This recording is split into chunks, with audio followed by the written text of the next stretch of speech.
March 9th, 1847. Colado Beach, 3 miles south of Veracruz, Mexico. Colonel Francisco Duran lowered his spyglass with contempt as he watched the largest amphibious invasion in American history unfold before his eyes. Volunteers, he spat to his aide, Captain Miguel Herrera. Look at them stumbling through the surf like children playing at war.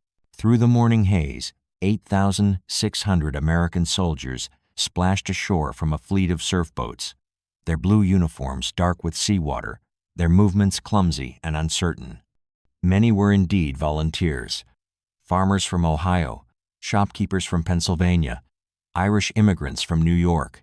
To the veteran Mexican officers observing from the fortress walls of San Juan de Ulua, they appeared exactly as expected. An amateur army of undisciplined civilians pretending to be soldiers. What Colonel Duran could not see from his position was the mathematical precision unfolding behind those stumbling figures.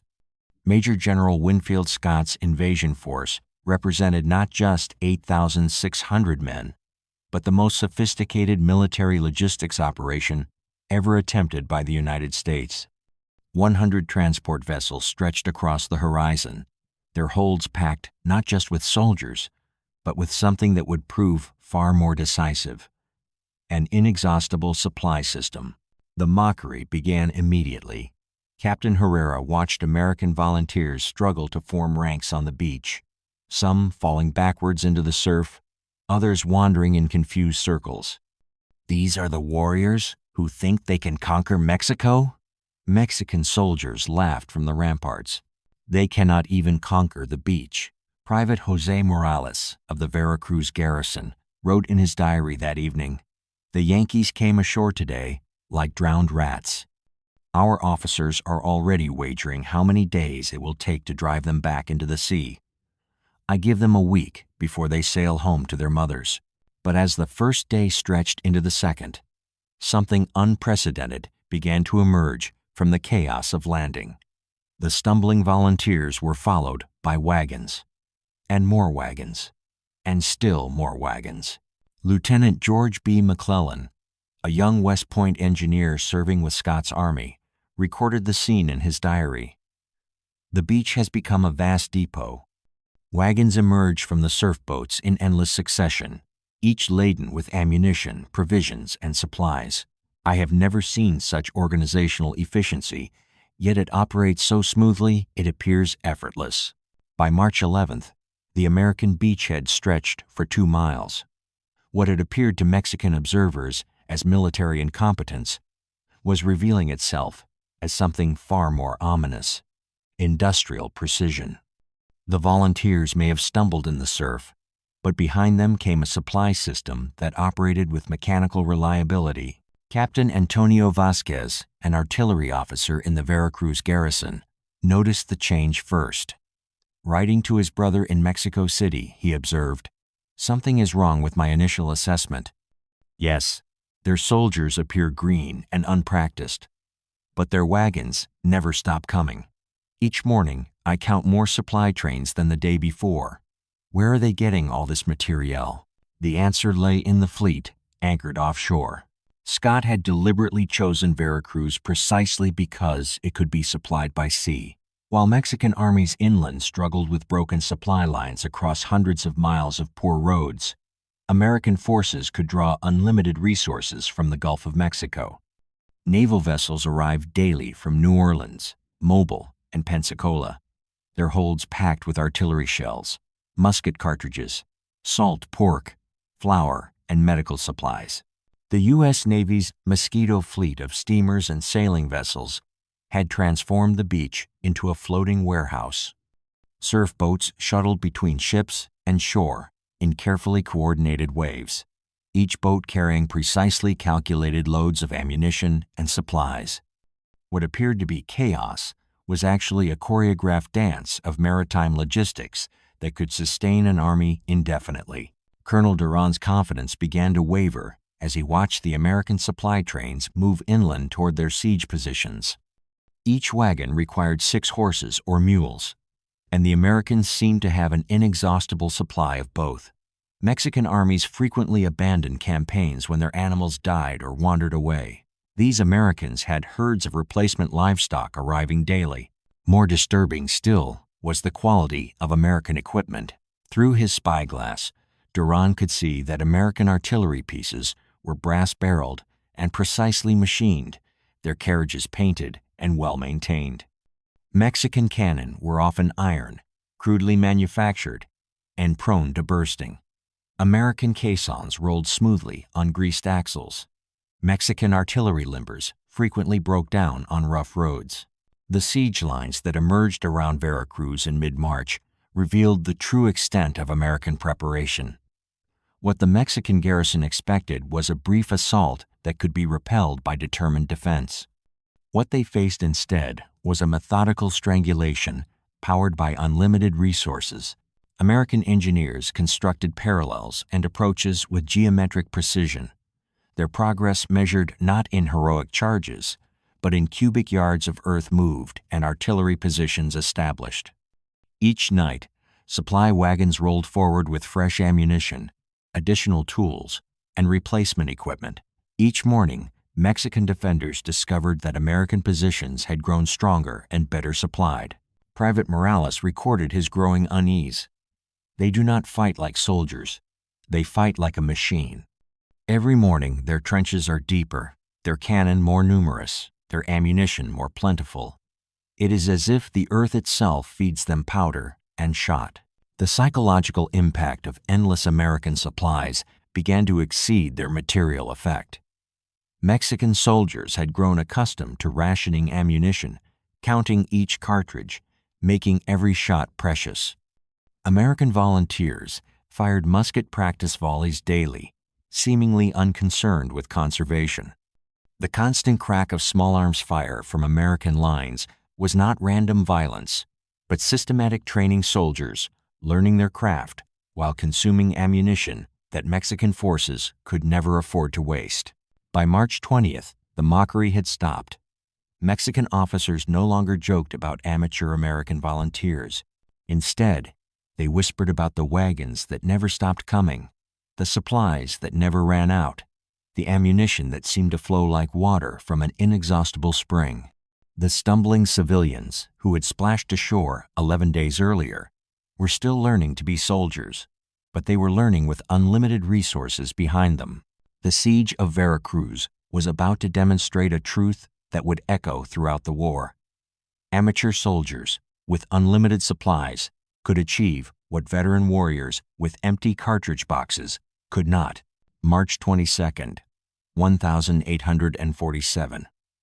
Inside the walls of Veracruz, Artillery Commander Captain Ignacio Mora counted his remaining shells by candlelight. 37 rounds for his 24-pounder cannon, 15 for the 18-pounder, 7 for the howitzer. Each shot had to count because there would be no resupply.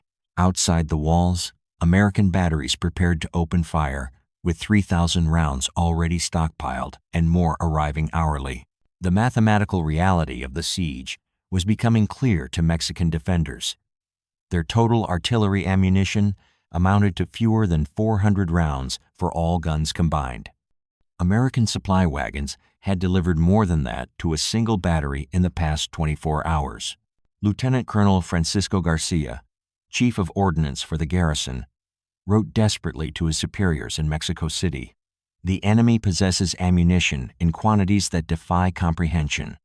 Our spies report American batteries, with pyramids of cannonballs stacked like cordwood. Their supply trains arrive so regularly that local fishermen set their schedules by the wagon bells."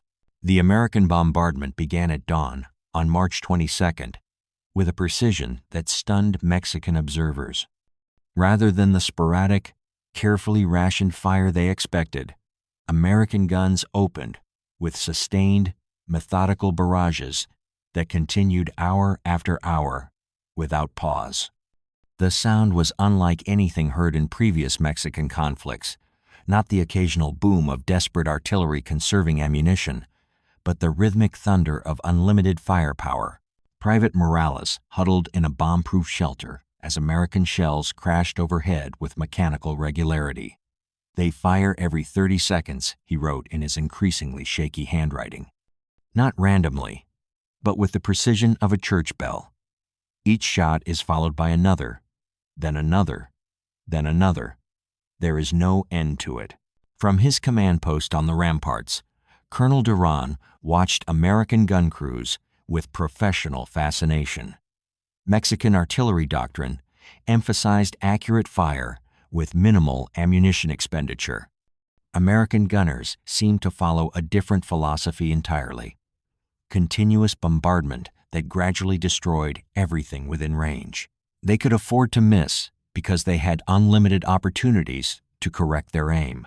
The Americans had established 7 separate battery positions, each stocked with hundreds of rounds. Battery number 4, commanded by Captain Robert E. Lee, maintained such rapid fire that its barrels glowed red hot and required constant water cooling. Mexican artillerists watched in amazement as American crews continued firing throughout the day, their ammunition supply apparently inexhaustible. The supply system that sustained this bombardment operated with industrial efficiency. Every morning at dawn, wagon trains departed the beach depot loaded with fresh ammunition. They followed carefully surveyed routes to each battery position, where crews immediately began unloading shells, cartridges, and replacement equipment. The wagons returned empty to the beach, reloaded, and returned to the batteries by afternoon. The cycle repeated continuously, creating a circulatory system that pumped ammunition forward like blood through arteries. Captain Vasquez observed the American supply trains through his artillery scope, documenting what he saw with increasing despair. Each wagon carries approximately 200 artillery rounds or 2,000 musket cartridges. I count between 15 and 25 wagons per hour moving toward their batteries. By my calculation, they receive more ammunition each day than our entire garrison possessed at the start of the siege. The wagons themselves represented technological superiority that Mexican forces couldn't match. American supply vehicles were built to standardized specifications with interchangeable parts. Wheels, axles, and harnesses could be repaired or replaced quickly using components carried in other wagons. Mexican supply carts were locally manufactured, each unique, impossible to repair without custom parts that didn't exist. American mules and horses were systematically fed, watered, and cared for by dedicated personnel. Mexican armies traditionally expected animals to forage for themselves or relied on whatever feed could be locally procured. American supply trains included dedicated fodder wagons carrying measured rations for every animal. Even the livestock was supplied with industrial precision. The psychological impact of endless American supplies affected Mexican morale more than the physical damage from bombardment. Soldiers could endure danger when they believed victory remained possible. Watching enemy forces with unlimited resources systematically destroy their defenses created a sense of hopelessness that spread through the garrison like fever. Lieutenant Miguel Santos wrote to his wife, "We fire one shot and wait to see the result before firing again. They fire continuously, adjusting their aim with each shot until our walls crumble like sandcastles. It is not war. It is demolition powered by unlimited resources." The American siege demonstrated a new model of warfare that Mexican commanders had never encountered. Previous conflicts had been decided by tactical skill, individual courage, and strategic positioning. The siege of Veracruz was being won by logistics, the superior ability to deliver ammunition, supplies, and replacement equipment to the point of contact. Mexican defenders began to understand that they faced not just an enemy army, but an entire industrial system focused on their destruction. Behind every American battery stood supply wagons. Behind the wagons stood transport ships. Behind the ships lay the manufacturing capacity of the entire United States, capable of producing artillery shells faster than Mexican forces could fire them. By March 25th, American bombardment had fired over 6,700 rounds into the city. Mexican return fire had dwindled to fewer than 20 shots per day as ammunition reserves approached exhaustion. The mathematical certainty of defeat was becoming clear to everyone within the walls. Captain Mora, the artillery commander who had begun the siege with 37 shells, fired his last round on the evening of March 25th. He had made every shot count, damaging several American positions and killing multiple enemy soldiers. But his single cannon had been silenced by lack of ammunition, while American batteries continued their methodical destruction with thousands of rounds remaining. The contrast between American abundance and Mexican scarcity was visible from the ramparts. American supply trains continued their regular schedules, delivering fresh ammunition to batteries that were already oversupplied. Mexican defenders rationed not just artillery shells, but musket cartridges, limiting each soldier to 2 rounds per day for fear of complete exhaustion. Colonel Duran surveyed the damage from 3 days of bombardment and faced an impossible equation. American forces could continue firing for weeks or months. Mexican defenders would exhaust their remaining ammunition within days. The outcome was not a question of courage or skill, but simple arithmetic. On March 26th, Garrison Commander General Juan Morales requested surrender terms. The siege of Veracruz ended not because Mexican defenders lacked bravery, but because they lacked bullets. American forces had won their first major victory through the unprecedented application of industrial logistics to military operations. The lesson was clear to Mexican officers. Amateur American volunteers with unlimited supplies had defeated professional Mexican soldiers with empty cartridge boxes. The war was revealing a new reality where material resources mattered more than military tradition. April 17th, 1847. The mountain pass at Cerro Gordo, 50 miles northwest of Veracruz. General Antonio Lopez de Santa Anna positioned his telescope on the rocky summit and smiled with satisfaction. "Here we shall stop them," he declared to his staff officers. "Let them bring their wagons up these mountain roads. Let them try to supply their amateur army through these narrow defiles." Santa Anna had chosen his defensive position with the confidence of a general who understood traditional warfare. The pass at Cerro Gordo was a natural fortress, steep hillsides channeling any attacking force into a killing ground where superior Mexican marksmanship and mountain fighting experience would triumph over American material advantages.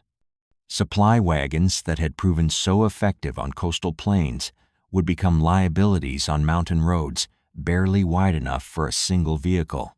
12,000 Mexican soldiers occupied carefully prepared positions along the heights, their artillery commanding every approach.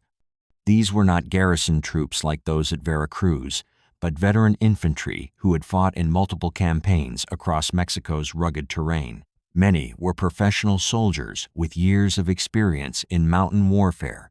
Colonel Jose Maria Carrasco, commanding the elite Querétaro Battalion, shared Santa Anna's confidence. Writing to his father, he explained, "The Americans may have overwhelmed Veracruz with their supply system, but mountains are different. Here, numbers mean nothing. Here, a few well-positioned rifles can stop an entire army. Their wagons will be their downfall, cumbersome, visible targets that cannot maneuver off the single road." The American approach seemed to confirm Mexican expectations. Scott's army advanced slowly up the winding mountain road, their supply train stretching for miles behind them like a vulnerable tail. Mexican observers counted wagon after wagon struggling up the steep grades, oxen straining against heavy loads, wheels slipping on loose rocks. It appeared that American forces had walked into exactly the trap Santa Anna intended. But something was different about this supply train. Captain Herrera, now serving with Santa Anna's staff, noticed it first while observing American positions through field glasses.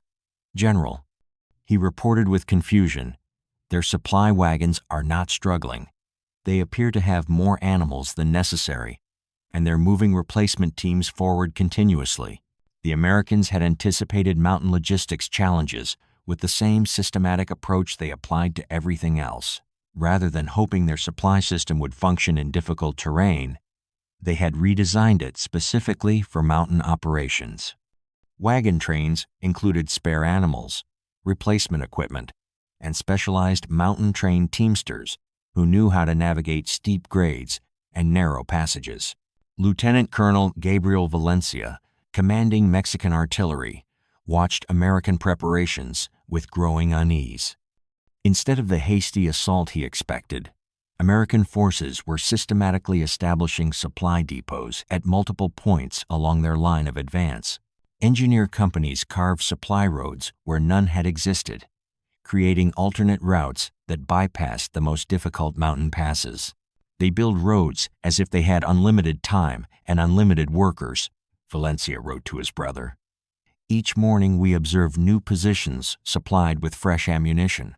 They are not hurrying to attack because they know their supplies will never fail them. The battle began at dawn on April 17th with an American diversionary assault against the main Mexican positions. Santa Anna's troops repelled the attack confidently, watching American soldiers retreat down the mountainside, while Mexican marksmen picked off stragglers with accurate long-range fire. Initial success confirmed Santa Anna's strategic assessment mountain warfare favored defenders who knew the terrain, but the main American attack came from an unexpected direction. While Mexican attention focused on the frontal assault, Captain Lee's engineers had spent the night cutting a trail through supposedly impassable terrain, hauling artillery pieces up cliff faces that Mexican commanders had deemed unscalable. The flanking force that emerged on Santa Anna's left was not a few desperate climbers, but an entire brigade with full ammunition supply. The artillery that opened fire from the American flanking position destroyed the fundamental assumptions of Santa Anna's defense. These were not a few light guns hastily dragged up mountain trails, but full-sized field pieces with hundreds of rounds per gun. American engineers had accomplished in one night what Mexican commanders considered impossible, moving heavy artillery with unlimited ammunition to positions that dominated the entire Mexican line. Private Joaquin Ramirez of the Toluca Battalion found himself under bombardment from 3 directions simultaneously. "How did they get so many cannon up there?" he wrote in his diary. "How do they have so much ammunition for guns that should not exist in those positions? Each time we think we understand their limitations, they prove us wrong." The sustained American bombardment that followed revealed the same systematic approach that had worked at Veracruz, adapted to mountain warfare. Rather than conserving ammunition for crucial moments, American batteries fired continuously, gradually destroying Mexican positions through sheer volume of fire. Supply trains continued moving up the mountain roads throughout the battle, delivering fresh ammunition to guns that never stopped firing. Mexican return fire, limited by scarce ammunition, couldn't compete with American abundance. Colonel Carrasco's elite battalion, armed with accurate rifles and positioned on commanding heights, could inflict casualties on American forces, but only as long as their ammunition lasted. Each Mexican shot had to count. American batteries could fire dozens of rounds to achieve the same effect because their supply was unlimited. The psychological impact of endless American firepower broke Mexican resistance more effectively than the physical damage. Veteran soldiers who had endured previous battles with honor found themselves facing an enemy that seemed to possess infinite resources. Mexican commanders ordered retreat not because their men lacked courage, but because continuing the fight meant pointless slaughter without hope of victory. Santa Anna's retreat from Cerro Gordo became a rout when American supply wagons proved capable of pursuit operations. While Mexican forces fled across difficult mountain terrain with whatever ammunition they could carry, American cavalry followed them with full logistical support. Supply trains that Santa Anna had expected to be liabilities in mountain warfare became the foundation of sustained pursuit operations. Captain Francisco Mejia, one of the few Mexican officers to escape the disaster, wrote bitterly, "We mocked their volunteers and scorned their amateur army. But amateurs with unlimited ammunition defeat professionals with empty cartridge boxes. We fought with skill and courage. They fought with resources beyond our imagination. The capture of Santa Anna's personal effects revealed Mexican supply problems that American intelligence had only suspected. The commanding general's own baggage contained just 200 rounds of pistol ammunition and a single spare uniform. His correspondence revealed desperate requests to regional governors for gunpowder, lead, and cloth basic supplies that American forces took for granted. Among the captured Mexican supplies, American quartermasters found ammunition stores that totaled fewer rounds than a single American battery expended in an average day of bombardment. Mexican artillery pieces were discovered abandoned not because they were damaged, but because no ammunition remained to fire them. The Battle of Cerro Gordo demonstrated that American material superiority had overcome every tactical advantage Mexican forces possessed. Superior defensive positions, experienced soldiers, knowledge of local terrain, and strategic positioning had proven worthless against an enemy with unlimited supplies transported by an inexhaustible logistics system. As news of the defeat spread through Mexico, the mockery that had greeted American volunteers at Veracruz transformed into fearful respect. Mexican officers began to understand that they faced not just an invading army, but an entire industrial nation focused on military victory through superior organization and unlimited resources. September 14th, 1847. The Great Plaza of Mexico City. Colonel Francisco Duran, the same officer who had mocked American volunteers at Veracruz 6 months earlier, stood among the surrendering Mexican garrison, watching American supply wagons roll into the heart of the Mexican capital. The wheels that had first caught his attention on a distant beach now echoed off the stones of the Zocalo, carrying the same message they had delivered across 300 miles of conquest. American power was inexhaustible. The transformation in Mexican perceptions had been complete and devastating.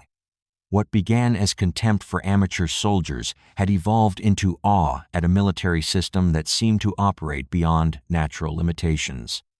Mexican officers who had spent their careers calculating ammunition expenditures and rationing supplies found themselves confronting an enemy that appeared to possess infinite resources. Captain Miguel Herrera, writing his final report of the war, captured the psychological impact. We prepared to fight an army. We discovered we were fighting an entire nation's industrial capacity. Every battle was decided, before it began, not by courage or skill, but by simple mathematics. They could fire 10 shots for every one of ours, and they never ran out of ammunition. The American supply system that had seemed like organized chaos at Veracruz had revealed itself as the most sophisticated military logistics operation in history. From the Gulf Coast to the halls of Montezuma, American forces had never faced a significant ammunition shortage. Supply wagons had delivered not just military victory, but psychological dominance through the demonstration of unlimited power. Lieutenant Jose Santos, captured at Churubusco, described the experience of facing American abundance in a letter to his family. They waste more ammunition in practice than we expend in battle. Their soldiers fire their muskets daily to maintain proficiency. Our soldiers fire twice in a battle and consider themselves fortunate. They supplied their army as if gold flowed like water. We rationed bullets like precious jewels. The numbers told a story that Mexican commanders had struggled to comprehend throughout the war. American forces had fired over 50,000 artillery rounds during major engagements, compared to fewer than 5,000 rounds fired by all Mexican batteries combined.